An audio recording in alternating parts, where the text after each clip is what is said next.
Hi, I'm Carlos Alger. I'm the closing manager here at Home 61. I'm also a licensed real estate agent. As per my experience, one of the most common objections I typically hear is the client not being realistic on what they're looking for. Typically, this is because they're willing but not capable to move forward with the purchase. And willing not capable for the reasons that they have a poor credit or they actually don't have enough funds. So this video is pretty much covering this, how to handle this situation. First thing you have to do as a real estate agent is identify the problem. In regards to identify the problem, the best bet is for you to educate and verify the client. Educating them, pretty much letting them know that they would need something around above 580 in the credit score aspect of it, and also on the reasoning of the funds, let them know that for a rental they would need about the first, second, and a security deposit, which is 3 months to move in. In cases of purchases, they would need about 10% to 20% plus closing costs. In regards to that, let's talk about the first situation, credit. So one way to identify if they have bad credit is have your client do a credit report or do a credit score. Like we mentioned before, 580 is what you want to be above. If the client apparently has 580 or below, there are some solutions to it, and this is where you will create value as an agent. One of the solutions that I like to use is find them a property in a rental community. Rental communities typically consider tenants with a lower credit score. Another option is actually to refer them to a credit repair. Now, a credit repair service would be a company that would help them in a long-term aspect most of the time to get a better credit. One of the things that have also worked for me is simply talking to a landlord. By talking to a landlord and letting them know that they're willing to put maybe an additional security deposit, it may allow them to move forward. And the last solution that I would consider would be having a co-signer, which is simply somebody that's granting their credit in regards to moving forward with the loan or the rental. Now the second situation, what they might not be capable of purchasing or renting, would be not enough funds. And this can come in different ways. As a renter or somebody that's looking to rent, it could come in the sense that they don't have enough funds to move in. Now the move-in funds, like we mentioned before, it's first, last, and security. And some rental communities would allow the first and security deposit. So that can be a solution for your client also. A rule of thumb that you got to take into consideration is that 1/3 of your income for the tenant should be considered the mortgage or the rent that they're going to have to put in. So that's something that you can use as a basis.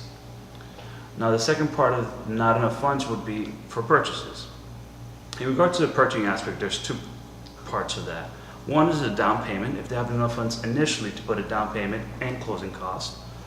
And the other part would be, do they have enough income for them to afford a house at a specific mortgage? And this is best answered by a brokerage company. A mortgage brokerage company would help you, or in this case the client, identify what their purchasing power is. With that, you'll be able to figure out the best option for them in regards to what's the property that would fit them best. And this is where it becomes the problem, the unrealistic expectations when they figure out they can't purchase the property. Now, the best thing to do as an agent is to keep your client positive, knowing that you are a problem solver. In regards to that, some of the things that you have to do is just reset your client's expectations. One way in doing that is probing them. Probing them by asking them questions. One of the questions I like to ask them is if they are from or currently live in Miami. Because there could be a situation where the person never moved to Miami and doesn't know the market. Therefore, their expectations coming in was actually different. Another question I like to ask is the reason why they're moving.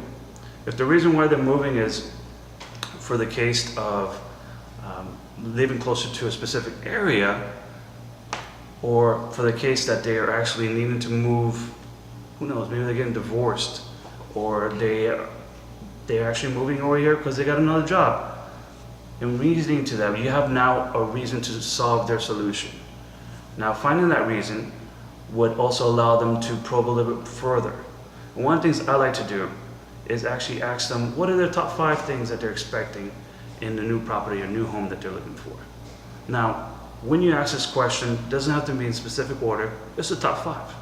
What I like to do is ask them a follow-up question on that. And the question is very simple. If I'm able to provide you with 3 of those 5, would you be willing to move or go forward with the purchase? Now, if the answer is yes, that allows you to go from maybe 10 or 15 points of criteria to something that's only 3. Now, this makes it a little bit more reasonable for you to find a property for your client. Now, remember, what you are also providing them is an opportunity to move with what they originally had before conceived to be unrealistic. So always be positive with your client and put it in the spin where they know that you're the person that has a solution for them. Okay? More importantly, you want to create value by providing a solution to your client.